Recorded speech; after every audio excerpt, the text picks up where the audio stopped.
Umacharini, makicharini, chakicharini, yachakuchun, yachakuchun. Otra vez. Alipunya, machikuna, alipunya. Alipunya mashikuna.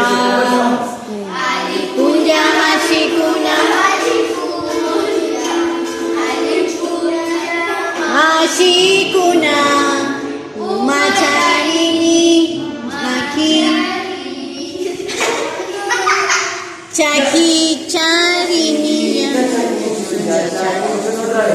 Umacharini, Charini, chaki charini, yachakuchun. Ahora, Singa charini, Rinri charini, Ñavi charini, Yachakuchun, yachakuchun. Tukuya, Wawakuna, Takichunchi. Pero miren, miren cómo son las señales. A veces no podemos saber, si yo le digo singa, ¿qué es singa? Y si no lo hemos visto nunca, pues... Pero ¿para dónde van? Si no hemos terminado.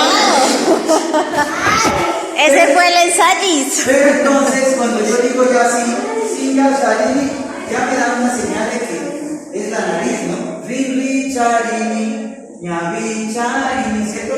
Ya podemos saber qué parte del cuerpo es que